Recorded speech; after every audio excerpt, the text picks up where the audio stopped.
what it ain't. It's your girl Umbrella, and I am back with another video. Welcome back to my channel. It's Umbrella, and in today's video I am going to be talking about Michael Jackson, and specifically I am going to be talking about the TV. I feel like it's just a TV show or a documentary, and it's called Killing Michael Jackson. So we're gonna dive deeper into that.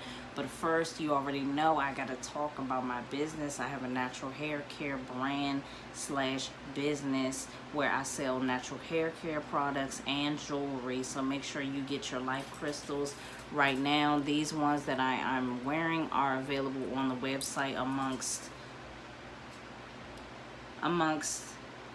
12 others are on the website as well. So if you want some life crystals for spirituality and just overall positive vibes, you might want to click the link below and go check out my website for the juice, because this is the drip. Okay, these necklaces right here are the drip that's going to be coming this fall. So it's on the website right now. Get yours right now.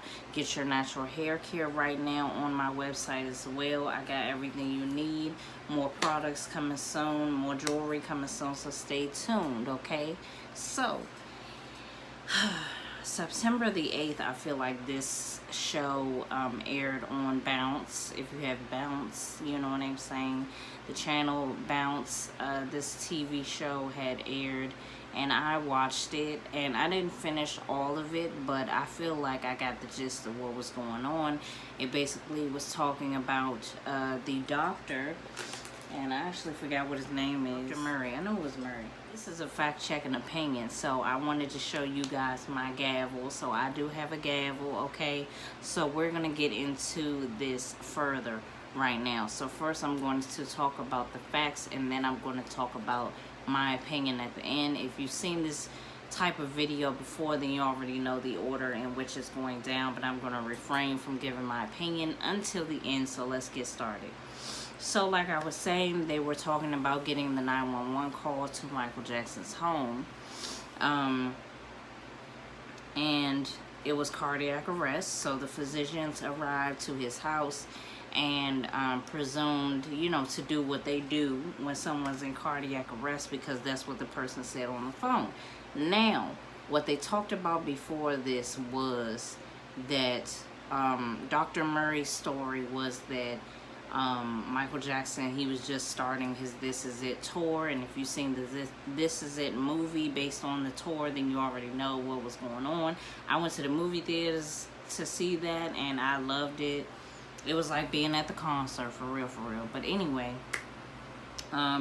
he was starting his This Is It tour, and he was having some trouble sleeping, so Dr. Murray decided to give him some medication, some pills of some sorts. He gave him several different pills, but nothing really worked as far as getting him to sleep. He said that Michael Jackson was still wide awake, so he decided to give him what he liked to call as his milk, which is propofol, and that is a drug that is administered to people when they go under, you know, for surgery and things like that. So that's not even something that a person is supposed to be able to have in their home. It's only supposed to be in the hospital. So that's a red flag right there. Like, that's probably the biggest red flag. So he gave him the propofol, and then I guess he said that he went to the bathroom, and when he came back, Michael Jackson was unresponsive. So that's when he called 911, and they arrived and they took him, and it was a lot of paparazzi and things outside, and Dr. Murray went to the hospital with Michael Jackson. But one thing that they thought was sketchy was that he left. Like, he left the hospital before knowing anything that was going on with Michael Jackson. He left. The family was saying that Dr. Murray always carried his medicine, his like doctor bag, everywhere that he went when he was with them, and on this particular event he didn't have his doctor bag with him. So the investigators, they went to Michael Jackson's place, you know, And after he was taken to the hospital, they, you know, checked the room and they found tons of medications in bottles, and that's when they found the propofol in the bottle in a syringe, and it was kind of like he had like an IV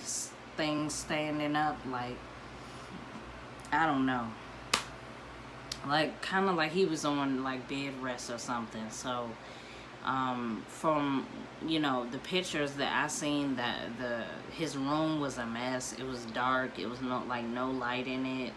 Like the blinds was closed. It looked like he hadn't had his sheets changed in like weeks. Like, I don't know what was going on. I don't know what was going on. But so the investigators saw that the medicine bag was still in the closet when they were investigating Dr. Murray. He admitted to giving him the propofol, and he said it like it was nothing. You know, he was like, I gave him the propofol because he couldn't sleep.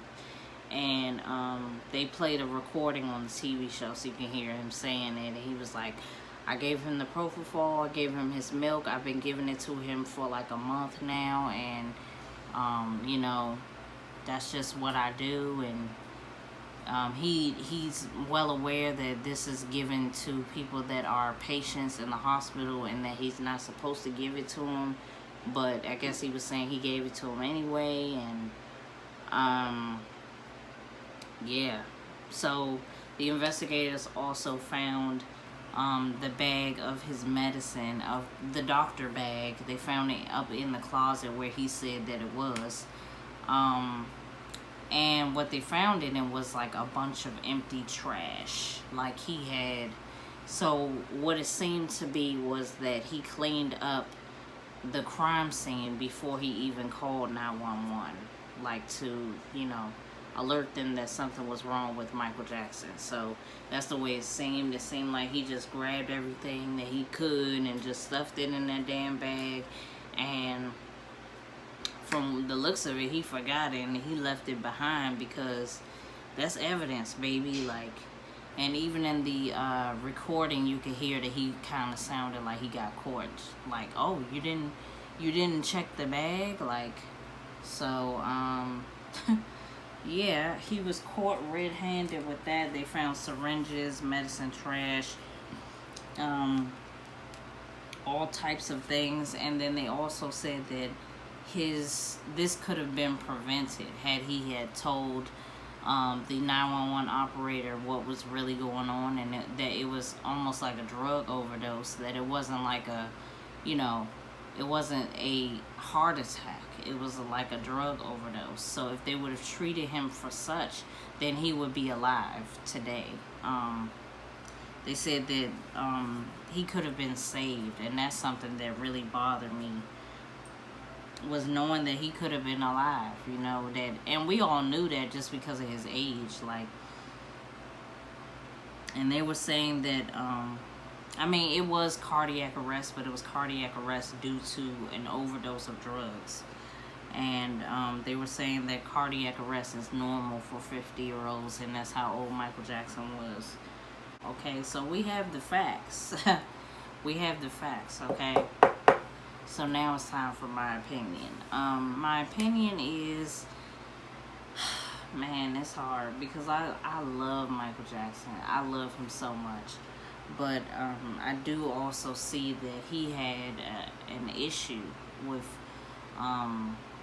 abusing drugs and abusing prescription drugs. And it's sad to know that that's really what was going on behind the scenes. It's like somebody that you really, really love, and somebody that you admire and you're so inspired by, you don't want to think that they live like that. Like, his room was really a mess. Like, it was a mess. And I just feel bad, because I feel like he was all alone and he didn't have nobody to talk to. He had all of those brothers and sisters, and he had nobody that was willing to like spend any time with him, talk to him, or nothing. So I can't even imagine how alone he really felt at the time. that he was doing that, and how much he felt like he had to prove, because it was a lot going on with his estate, and he was losing money. So the tour was the way that he was going to try to, get the money back up and everything. So I just feel like he had tons and tons of pressure on him to succeed, and he put a lot of time and a lot of effort into the tour. But just to know, like, they talked about his body and everything, and they talked about the fact that, there was visibly no hair on his head, and that he just had hair around, like, his edges, and that he was completely bald. And I really do feel like he was having trouble since that accident that happened to him when he was shooting the Pepsi commercial, and his scalp had lit on fire, and he had, like, a lot of degree burns. I feel like he still suffered a lot of trauma from that event throughout most of his life, and I feel like from that happening, he got addicted to, like, pain pills. It's unfortunate that he passed away like he did, and it's unfortunate that he couldn't finish the This Is It tour. Like, I was like disappointed about that, because I know that based off of the movie, I know that he wanted to do it, and that it was going to be like his final hoorah, his final crescendo, like, he put everything into it, and it was kind of like all his greatest hits meets the future, because of how technical everything was and how theatrical everything was. It was like Michael 2.0, and I know that it would have been amazing if he was still alive. So yeah, that's really my opinion. Like, it's unfortunate that, he was so accustomed to taking narcotics like that, like drugs like that. It's really sad, and I wish that things could have been different, because after he passed away, like, the whole world seemed to change. And now that I'm older, because I admired him so much. I was born in 1994, so I was born when he got married to Lisa Marie Presley and all of that. But, like, I used to watch, like, his older, like, hits on TV. They would come on TV all the time, being born in the 90s. I was quick as a child. I loved music, and I just grew up really fast listening to him, and I kind of have a more profound meaning of, like, his music now that I'm older. Like, I listen to his music, and I listen to the message that he had about healing the world, and it's all of the things that he said. It's really coming back. Like, it's crazy when you think about it. Like, human nature and black and white, and they don't really care about us, especially because of all the race issues that's going on. Especially heal the world, because there's tons of global warming, and kids are starving everywhere, and disease and famine, and it's just like all the things that he said is coming true. And it's because most of us ain't listening. Most of us ain't listening, Instead, a lot of us made fun of his personal life, and, made him feel like he was crazy, and made him feel like he was weird, and, when he was just unique. And he gave us something that a lot of people, he gave us something that a lot of people really couldn't give at the time. And a lot of people can't give it now. And it's just crazy that, to know that he was actually a human being, and he wasn't, like, immortal. But I'm just going to close out the video. I hope that you guys like this video. Make sure you like it, and also make sure you go watch my last video. My YouTube Studio app was fucking with me, so I wasn't able to like put tags on it so it could get more views. So make sure if you rocking with me and you love my channel and you watch my channel, make sure you go watch my recent video. Okay, so it's Ombre Alert. Make sure you like, comment below, and subscribe. Tell me your thoughts below, and I'll see you in the next video. Bye.